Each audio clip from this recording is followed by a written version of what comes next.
Welcome back, everybody, to the Naver Star League here live at the Nexon Arena. We're going to jump right into an interview here with our two players, and Sojung and Kanata. And we're waiting for our last winner, the advanced person.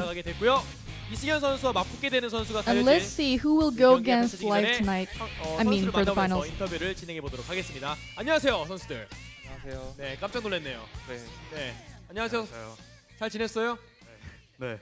소성민 선수는 설 연휴를 어떻게 지냈나요? Kanata is asking the same question again for Chinese New Year. 방금 잘못 들었습니다 한 거 아니죠? 네, 군대식 용어 나오면 안 됩니다. 긴장해가지고 제가. 네. Super says he's nervous right now. 설 연휴 그냥 집에 내려가가지고 부모님. He says he rested at home, spent his time with his parents, and came back to Seoul, and he practiced for today. 양 선수가 되게 친한 걸로 알고 있어요. And everyone knows that Dream and Super is really close. 서로 막 이야기하는 They're both 모습들이 from 있었는데 MVP. 어떤 이야기를 주고 And they were talking before this interview, and he's asking what he talked about. 테란 못 이긴다고 징징대는 말투로. Well, Super was whining that he's really terrible against Terrans. 준혁이를 떠보니까 저한테 안 진다는 마인드. And Dream just said to Super that he's not going to lose against Super.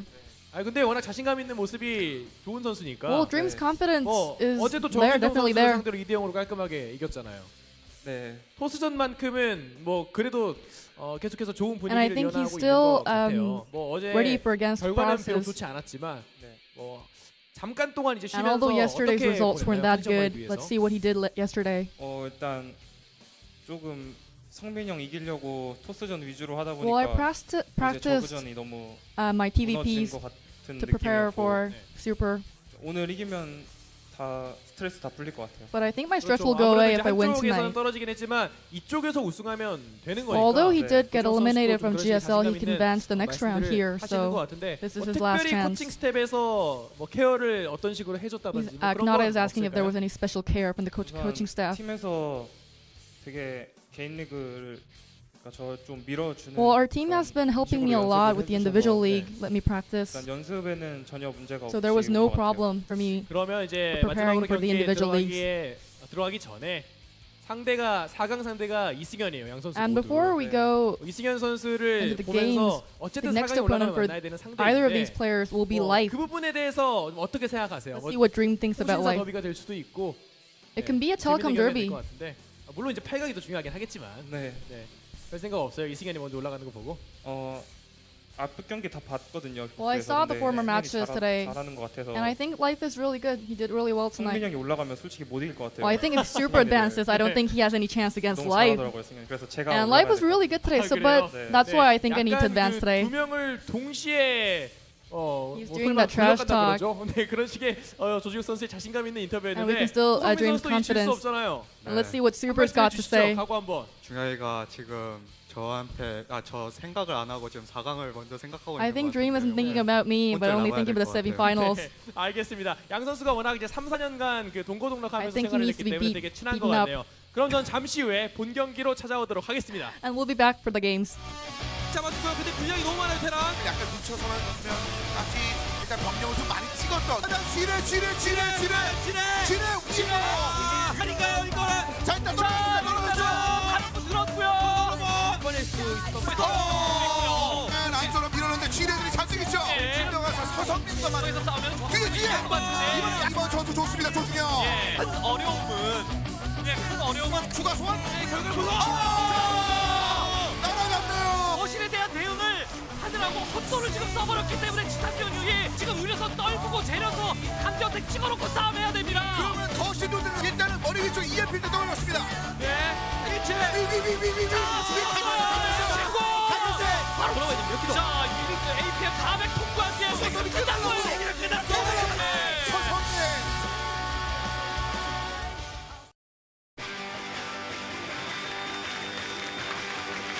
Welcome back, guys. We had a pretty cool highlight video there. Actually, a lot of going back to Dream kind of crushing a lot of big opponents. This guy is really coming up big time here on SK Telecom. He's been a really uprising new player. A lot of people have been saying this guy has had potential for a long time, even since back in the day.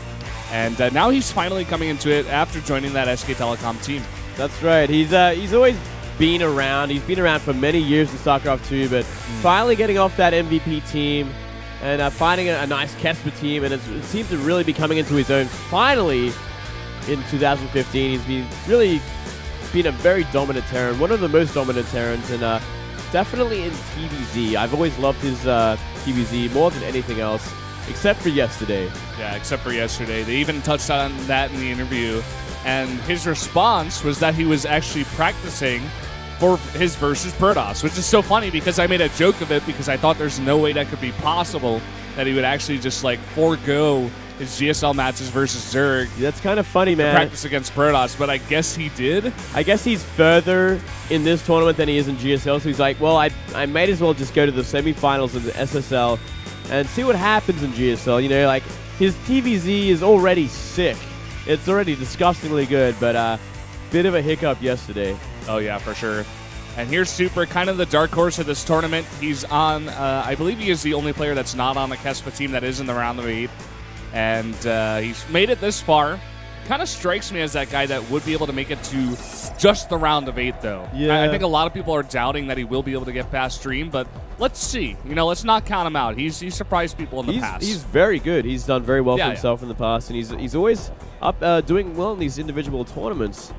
So I think he can. I think he just can. He might be able to upset Dream today. Yeah, well, let's take a look at some of these stats over here. Dream playing most of his games against Zerg. We do talk about how quite stellar he is in that matchup, especially his Thor micro is quite nice, but he's also very, very strong against Protoss. Even though he hasn't played as many games as in the versus Zerg matchup, he's still 6-2, and that is still quite strong. So definitely look towards this guy to being good in this matchup as well. Really curious to see how this best of 5 is going to go out against a very good Protoss player in Super. Want to see his style again. I kind of forget his style, actually, when it comes to Dream. Like, I remember his TVZ so well and his TVT. It really shocked everyone as well. He did a lot of work with that. But then thinking of his TVP, I'm like, well, damn it, I just forget it now. And it's got one of the best statistics. Yeah, that's the funny thing. How funny is that? Well, we're going to see it today. And going into Super stats, he's played half of his games against Zerg. Well, these guys have a lot of games against Zerg. And he's played 8 games here against Terran. He's 5-3. Above 50% win ratio. Not bad. I'm not sure exactly who his opponents were, but just the fact that he was able to get up here to the round of 8 is quite a feat in itself. It was a very hard qualifier to get through in the first place. You and I casted that entire thing over the course of the day. That is true. That is true. He was able to make it through that gigantic qualifier, of which the likes of players like Zess and SOS, even Sue, I believe, didn't get out. Yeah. So it was hard, man. But he was able to make it. So here he is. And here we go with the maps. It's going to be Deadwing and Merry-Go-Round are the ones vetoed out. We're going to be starting on Nimbus again, followed by Catalina again. That's going to be changing things up with King Sejong, Foxtrot, and then Overgrowth as the last map. Yeah, Catalina probably going to be good for, or rather, both Nimbus and Catalina probably going to be good for Dream, whereas King Sejong Station, I guess Blink Stalkers are quite nice on that map. Yeah, I mean, that's more of a middle ground map, I guess. We have seen both races do very well on that map. Protoss, I guess, was kind of in the past the one that liked this map more, but Terran have really come into their own, especially with all this bio mine drop that we are seeing. The bio mine drops are just deadly. The players who are good at that. Yeah, we're going to see that in all 3 of the first maps, man. Like, it's going to happen. I'm just scared because Super, the biggest thing that strikes me with him, the biggest thing that I remember in my mind when I just hear the name Super, is his incredible control. We even saw it there in the highlight video. He is like one of the best Protosses actually at controlling his units, and he's very good at Blink Micro as well. So definitely be aware of that and be scared of it. Be afraid. If you are a Terran player like Dream. The guys are going to jump into game number 1 here. It's going to be on Nimbus. It's going to be between Dream and Super. Let's jump into that first game.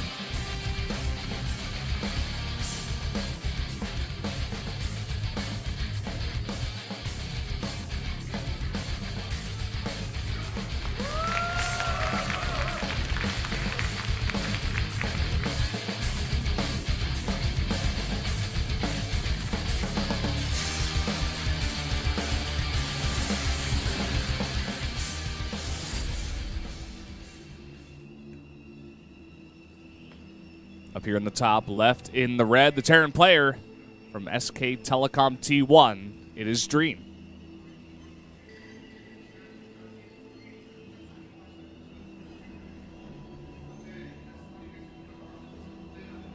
Handsome young man. That he is. And to the bottom left, we do have the player originally known as Vampire. But he is Super now.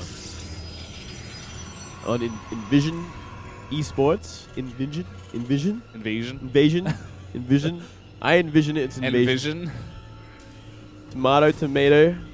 I'm Australian. I can say whatever I want. I like Super a lot, actually. I'm a fan of him. Just because I want him to do well. He's like the guy. He's a really nice guy. It's like I just want him to do well because he's a sweet kid, and I think he deserves it because he's not on the cusp of team. He doesn't have the sort of resources that Dream has. All he's got is his hard work and his laddering. And damn it, that's going to be enough. And that's what he said he did. He said he went home for the holidays, went to see his parents, and then practiced and practiced and practiced. And he definitely does need that practice here for Dream, a very strong opponent. These two players, very close friends, as they were mentioning. Both of them actually trash-talking during the interview as well. Yeah, both of them on MVP back in the day. During that day, I did beat Dream once upon a time. That you did, really. Make sure you mention that every single time Dream comes out. It is a very important stat. I think I played a part in him becoming who he is today. Yeah, man. He will forever remember losing to the foreigner from Australia. That bloody, long-haired Aussie bogan that beat him once upon a time in Poland. Never forget. 2012, never forget. Yeah, man. 3 years it haunted him until this day, and now look at him against Zerg. He'll never make that mistake again. Let's talk about that a little bit as well. Both of these players, if they win, and we're not saying who's going to win here. Could be Dream, could be Super. Who do you think has the better chance against Life? I would have to say Dream. I would definitely have to say Dream. Yeah. Even though he looked pretty weak yesterday, losing to 2 Zergs, if he's practicing hard for the matchup, I think he'd still give him the biggest run for his money. I would have to agree with you. In fact, Dream was even trash-talking during the interview, like you guys heard. He's like, oh, there's no way Super's going to do anything against Life if he wins against me. And then Super's like, I think Dream is not even thinking about me. I'm going to beat him first. So let's see how that comes into fruition here. What do you think about this matchup, actually? Do you think Dream or Super's going to win it just off of the beginning here before we see anything? Before we see anything, while our eyes are still closed, Valdez, we haven't actually looked at the screens at all yet. I think it's actually going to be a long one. I think we could see a 3-2. And I think Dream's going to take it, but I think it's going to be close. Okay. I don't know. I said Super a little bit earlier on, but now I'm feeling Dream. I don't know. He just seems very confident and just seems like overall the better player. Although Super has made it work in the past, I don't think Dream's that easy of an opponent that he's just going to be able to make it work here. But let's see how this first game plays out on Nimbus. Nimbus, a map where Terrans can definitely take advantage of the Protoss by dropping in that easy back door as well as harassing at that third base. It's quite hard for the Protoss to hold that. Oftentimes, send a double drop over there, cancel that Nexus, or even just snipe it down after it's been made, and you have a very unhappy Protoss. Yeah, it is a great map for Terran, more than anything else. So pretty much the bottom line of this map. It's Terran favored because of that airspace. But, Protoss can make good use of it too. We have seen a lot of counter drops with War Prisms to make sure the Terran stays in their base for just a little while longer, giving Protoss just a little bit more space. And with this early robo, I would not be surprised after maybe a couple of observers we do see a War Prism on the map. Just for that sake. Do you see some missile turrets coming down here? With that very early expand, he just wants to be safe. In fact, he's only going to make one. It's going to be at that natural. He's going to keep his Marines in the mineral line just in case of Oracles, waiting at that timing, and just making sure he does not take any damage. He's finally now going to tech up. Before this, he was just making 3 racks worth of units, and now he's making that factory. Yep, kind of just a big bio opening after that CC first from Dream. Pretty standard for the map, though we don't get to see this map too often. It'll give him like a very sizable kind of Marine count early on, so he can actually apply a lot of pressure on the map and deal with any sort of blink stalker roll-ins or anything like that. That's pretty much the name of the game with this build. If we had seen it before, I think Cure versus San comes to mind on Deadwing. I remember this game still. Oh yeah, it was a great. It was like a perfect example of why this build is good against blink stalkers. It's because you just get too much bio early, and if the Protoss tries to be aggressive, they will fall apart because there's just too much. Yeah. Fortunately for Super, we do see him going for that kind of standard gateway core into expand into a bunch of observers into Colossi. Double Forge now. This is about as standard as you can get for the Protoss. This is like the bread and butter of Hero more than anyone else. He loves this style. Oh, yeah. Double upgrades with Colossi. We'll see if he's going to transition beyond that. Sometimes the Protosses decide not to and just go for a very heavy Zealot count. And we do see Twilight Council go down as I say that, so maybe we're going to see Charge Lots. We could. For now, just going to see the +1/+1 begin, as well as a bunch of Colossi being made with range.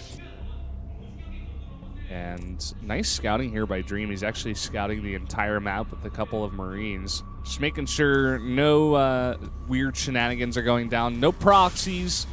No weird double Stargate shenanigans, no kind of Dark Shrine hidden, no Nexus hidden either. The biggest thing would probably be the Nexus, right? Like, yeah. Having a hidden Nexus on the map can be a very big deal. And we have seen it before on a map like this size, just to get them ahead. But it is hard to secure that third base. You pretend like you're just like being safe on 2 base, but actually you've got 3 bases going, and that's why you're just staying in your base. Yep, and starting things off here. Finally, the pressure's going to come. Dream going to be going for that double drop. But already, 2 cannons in place, as well as 2 Colossi and a mothership not far away. I don't know how this is going to go, but probably not going to go at all. Yeah, Dream's not even going to try for it. And looks like he's going to drop down and possibly attack at the front at this moment in time. There's just not that many units, you know? If you look at the Terran, he's got a lot of units, but based on the way the Protoss is playing very safe and just back in his base with the Mothership Core especially, you can play very defensive like this, but it's up to the Terran to try to get that damage down, and here we go. Stimming forward with 1 Marine. That's 3 Colossi. Not going to be wanting to stim into that right now. No, it's going to be very difficult. And still, he manages to keep these Stalkers back at the natural. Going to be deflecting another drop. So, Super in a really stable position. And we're going to have to see Dream transition finally into that Viking count. And he's got already 2 starports with reactors, so he's going to get a lot of Vikings out quickly. Yeah, very true, Moonglade. That 1 observer is a huge pain right now for Dream. It's actually scouting the entire army and exactly where it's going. There's actually a second one back there to scout it even more in detail. And if he tries to go for any big Doom drop, Super's going to know immediately what's going on. And here we go. Scan does go down, actually. He does get that observer down. He's trying to go for a drop here, but again, now there's 3 cannons. Wow. You're not going to be able to drop on 3 cannons. And a photon overcharge activated, so like he read that like a book. But he's going to have to be careful because the attack's going to be going to his third base now. And he still has those 3 Colossi, haven't really improved much. There's only a few force fields as well. If the bio gets a big drop on him, if he gets a nice concave and gets in just a little bit too close, could be a huge loss for Super. Yeah, Super's just got to hold on here for 2-2. That is a gigantic amount of bio. Seems like another observer went down over there. And we're pulling the boys, Valdez. It is time. They're 1-1. They've got enough Vikings to deal with these 3 Colossus. Yep, he's looking to hit before 2-2 finishes for the Protoss. Only 3 Colossi. That's not really going to be enough. He's got to pump out some more units here. This is a huge amount of Terran coming across the map right now. Yeah, it's a 40 supply lead as well, so it's just a massive amount. I'm surprised he stayed on 3 Colossus. He's warped in Stalkers as well, which is not going to help. And now he sees the massive amount of units coming down. How is he going to deal with this? 1 Colossus about to drop already. Yeah, 1 Colossus goes down. The other 2 are in the back in a decent spot, but that is just so much Vikings here. Taking down all the Colossi now. Pro's being pulled. The Nexus is already down. And this is just way too much Terran, man. GG. GG. Really one-sided. You know what that game kind of looked like to me? That looked like the life game versus Deer, just like a different matchup. I know, where right? Life like made a giant army and then killed his opponent, and his opponent was not ready. Yeah, it really was that one-sided. It's another one of these star players we have in this tournament against a player that, you know, can do damage, can do work, can take games, but pretty damn one-sided first one. Yeah. The thing about Super is that he's like super solid. He's a very good player, but also his style is very, very predictable. You know, I feel like I've seen him do that before against Terran as well, and Dream just knows exactly when to hit. He's like, okay, your 2-2's going to finish at this time. I'm going to hit 30 seconds before, and you're only going to have 3 Colossi because that's what you do, and I'm going to kill you. And that's exactly what he did. So Super's, I think the burden here is on Super to change up his playstyle, because if not, we may just see the same thing we saw in the Life series, and just see Dream do the same exact build and kill him again. Yeah, well, Super looked very strong up until that end point. Like, he deflected everything, right? He had 3 cannons in his natural. He kind of knew how to play the map, but even though that he took no damage from harassment, he still just couldn't make